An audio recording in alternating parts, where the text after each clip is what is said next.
a regular staple of TV sitcoms, and I know it must be regular because I don't watch that much TV and it seems familiar to me, is that one of the characters expresses an emotion or a need, the other character doesn't know how to handle it.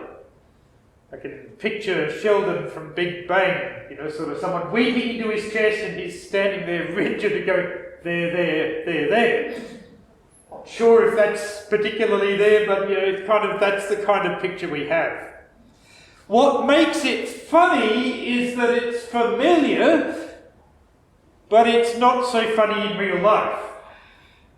We don't like to be confronted by the needs or emotions of others that we don't know how to handle. We barely know what to say. Some of us are used to kind of being problem solvers, and when someone comes to us and we're talking with someone and they've got a need that we can't fix, kind of leaves us speechless and, uncomfortable there, longing perhaps to get away. Another situation the sitcoms point to is where they hold a mirror to us, is one where someone does have the solution to the problem, but doesn't want to give it. I guess particularly I have in mind an episode of a TV show where somebody knows that this other person is a real sports fan and desperately wants to go to the big game, and they've got 2 tickets, they just don't want to take that person with them. So the whole episode is around keeping the knowledge from this person that I have the solution to your problem. Because I have a need of my own. The truth is that sometimes we are afraid to contribute to the needs of others because we're not sure that if we do that, there will be enough left for us. In so many situations, the needs of other people make us uncomfortable because we don't feel that we can meet them, or perhaps because they remind us of our own needs, which we feel are being unmet. Therefore, we don't want to meet them. So, I think we can sympathise with the disciples today. This event that we hear about today occurred just after Jesus has heard about the death of John the Baptist at the hands of King Herod. So Jesus, we're told, withdrew to a desolate place and took his disciples with him.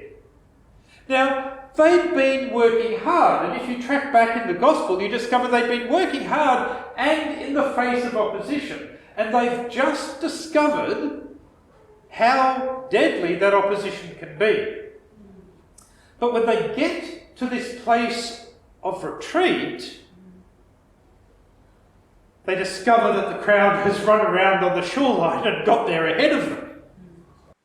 And when Jesus gets out of the boat, he sees this crowd at his place of retreat, and he starts healing their sick because he has compassion on them. The story goes on. It's now late in the day. They've been in their place of rest and refreshment, now been asked to serve all day long. It's now approaching the sunset, and they are tired, and they are hungry, and they're a long way from home, and this crowd are sitting there again. Sorry, I don't know whether you have this experience, but in their place of retreat, in the very time that they had set aside for themselves, they've been asked to serve all day long. Now, kudos to the disciples, because they do feel some responsibility for the crowd. But I suspect that by this stage, the need of the crowd has begun to feel like a demand on their overtaxed resources, and they're feeling somewhat resentful.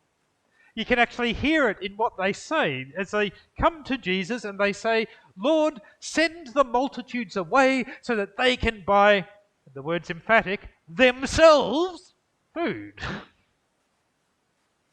See how the disciples are looking for distance from the crowd. Send them away. See how they want the crowd to help themselves. See how they begin to order Jesus around.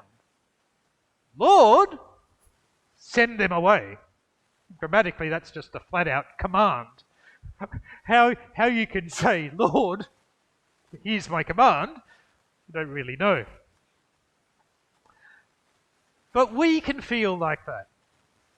There are times when we too are sad or ill or feeling lonely or unloved or not thriving in our own ways, and our response to the needs of other people is to pray to God, perhaps even sometimes to command God, send them away. But Jesus doesn't send the multitude away. In fact, he takes that vague sense of demand that the disciples are feeling from the crowd, and he sharpens it and he intensifies it as he now commands them. They do not need to go away. You, again the you is emphatic, you give them something to eat. It just seems that sometimes God wants us to serve other people even when we don't want to. Jesus' words to the disciples do two things. They sharpen their awareness in two ways. One is that they sharpen the awareness and get them to pay attention to the needs of the people. Their problem is your problem. You give them something to eat. But the other thing that his words do is that they sharpen the disciples' awareness of their own needs. Because that problem is not so easily solved just by sending them away. Suddenly the disciples are faced with their own sense of inadequacy. So listen to their response. They say to Jesus, "We have here only 5 loaves of bread and 2 fish." Now that's the version we read.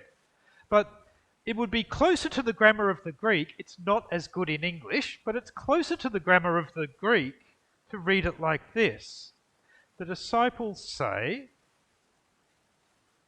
"We have nothing here except this bread and fish."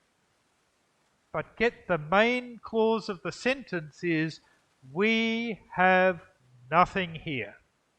Their point is not, "Oh, well, we do have some things." Their point is that actually that's woefully inadequate to the point where they can say, "We have nothing." And this doesn't modify that. And frankly, it doesn't.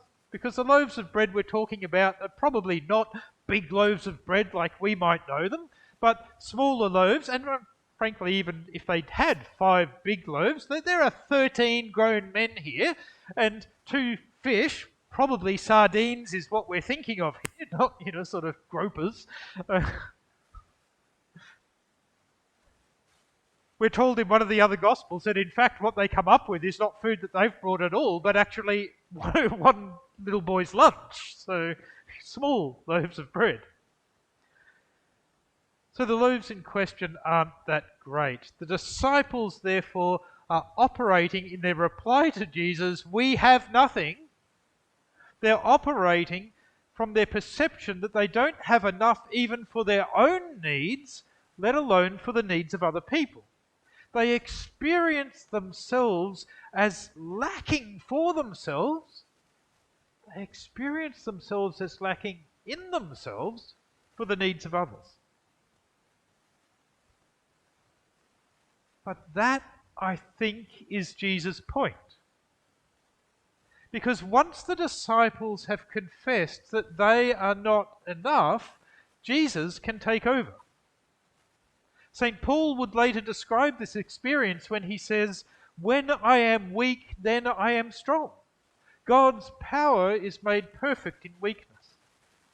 When we recognize that we're not sufficient to our own needs, perhaps then we might turn to Jesus. And his very next command about these, except the 5 loaves and 2 fish, is, "Bring them here to me." Despite the fact that the disciples say that they have nothing, when they bring what they do have, they turn out to have more than enough.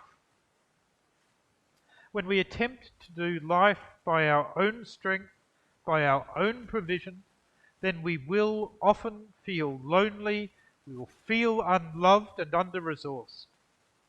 Our illnesses, our troubles, our trials are too much for us. How much more then are we threatened by the needs of other people as well?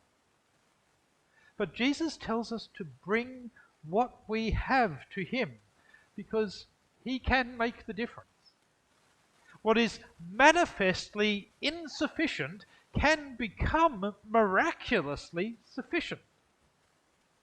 Over and over again, Christian experience tells us that when we come to God, we can feel a sense of abundance. Sometimes that happens in ways that are observable, sometimes in ways that are just sheerly miraculously. Healings do happen, gifts do suddenly occur come in the mail because somebody has gone, "Hey, you know what, I was praying and God told me to give you some money."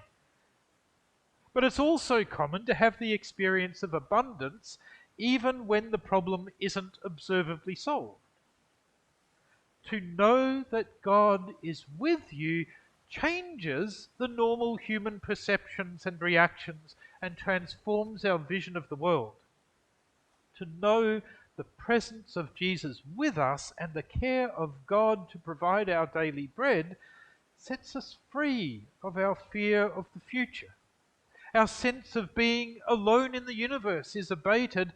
Our need for love and significance is met. When the disciples bring what they have to Jesus, everything changes.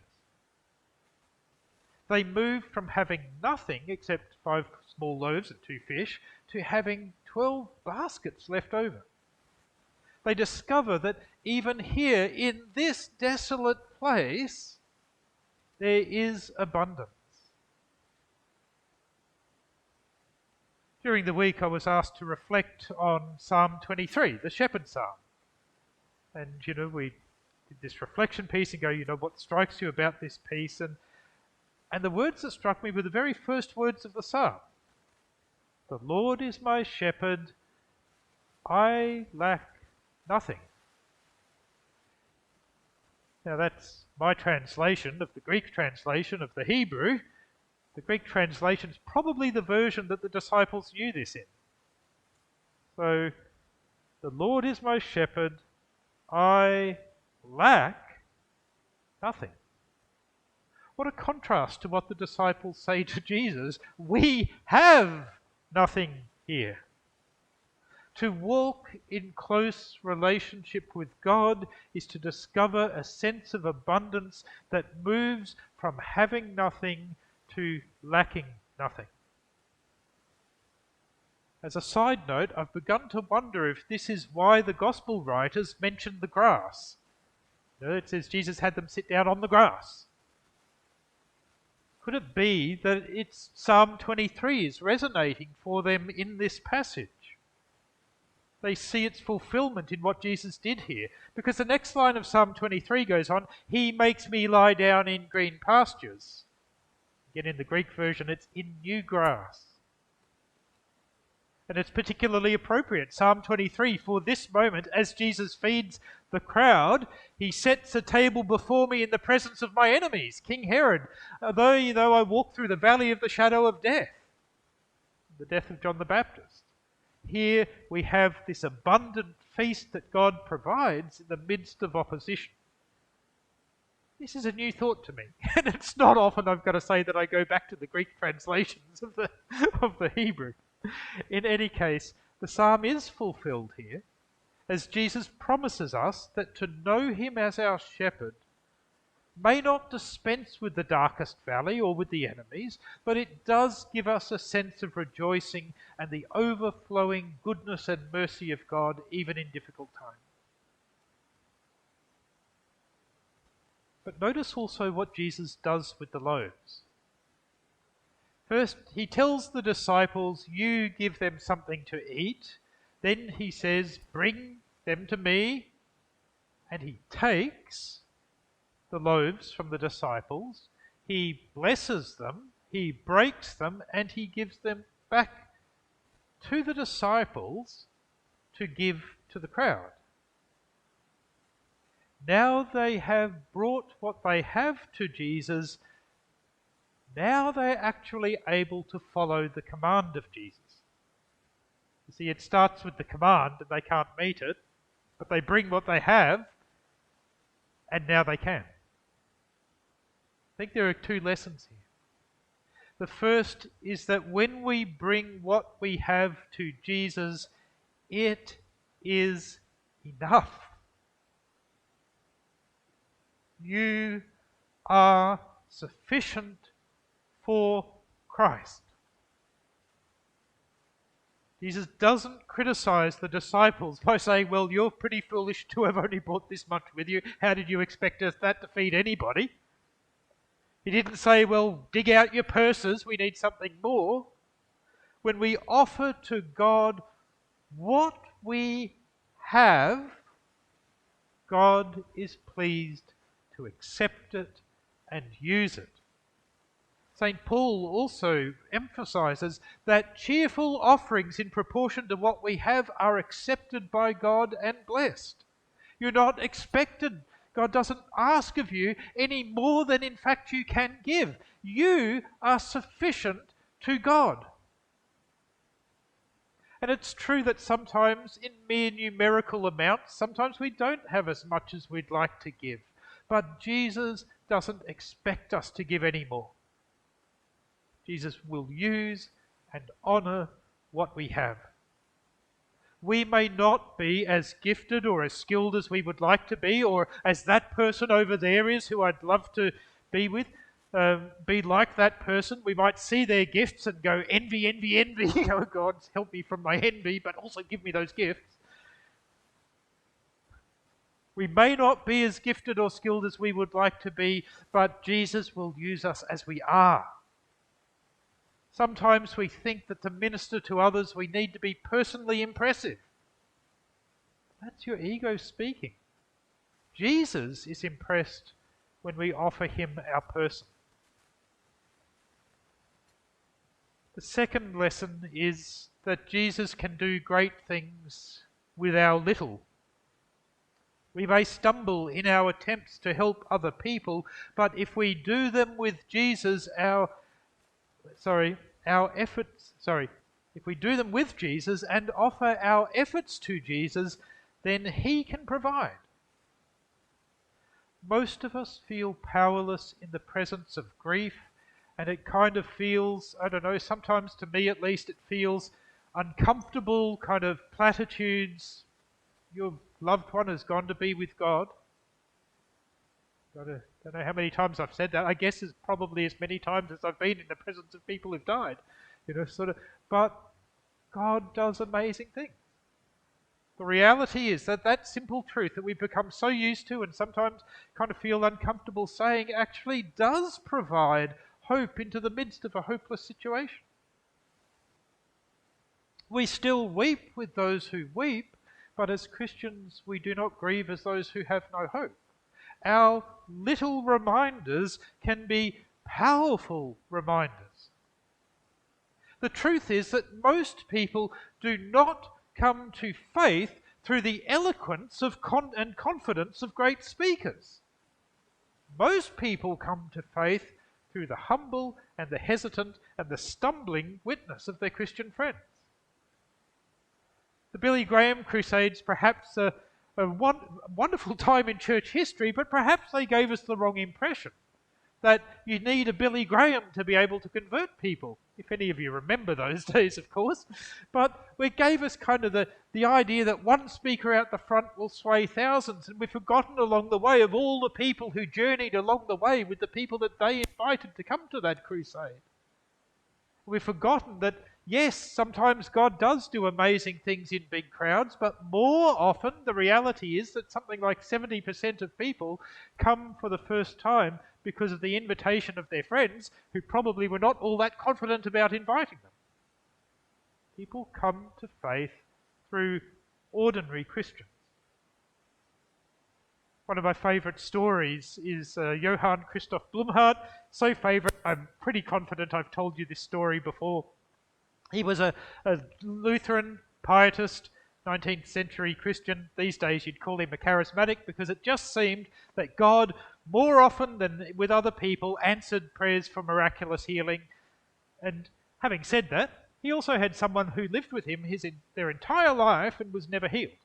So not every prayer, but he did have a miraculous healing ministry.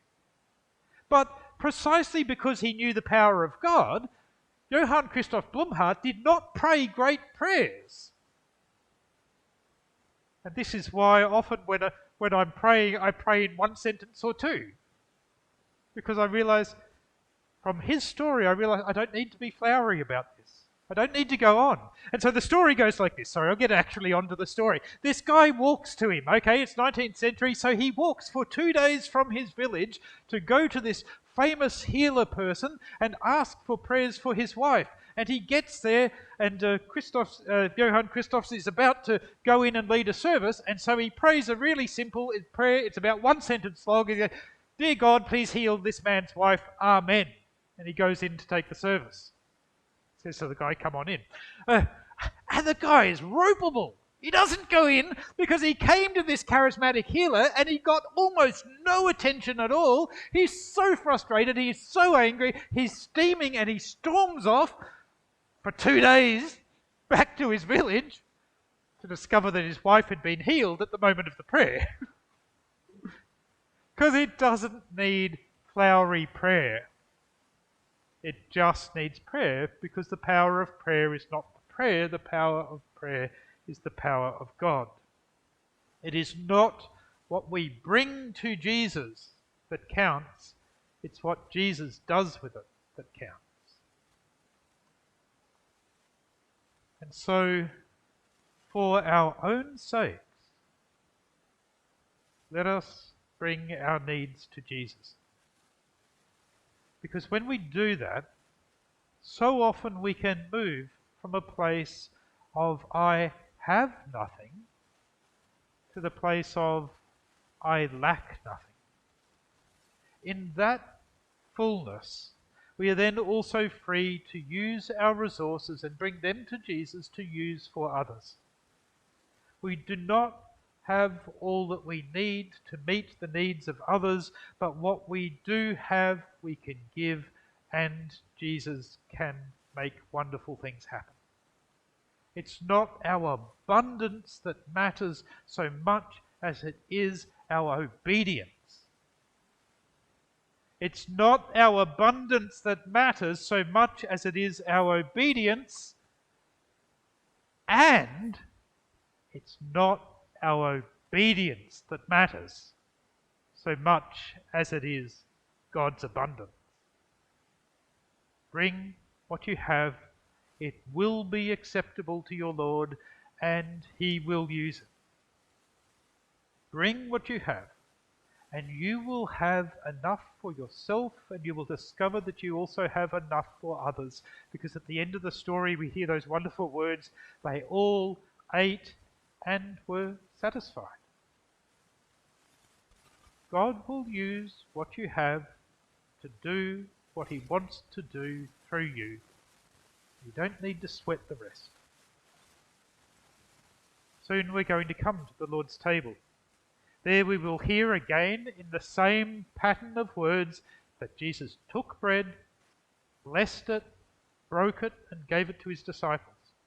There we will be invited again to participate in that feast, to receive the body and blood of Christ, through which God gives us everything. Come again to discover the goodness and the mercy of God overflowing. Come to the table admitting your own emptiness, your own ineffectiveness. Discover again here the abundance of God, who anoints your head with the oil of joy, who offers the cup overflowing. Come to the table. Bring all that you are. Bring all your needs. Bring all your gifts.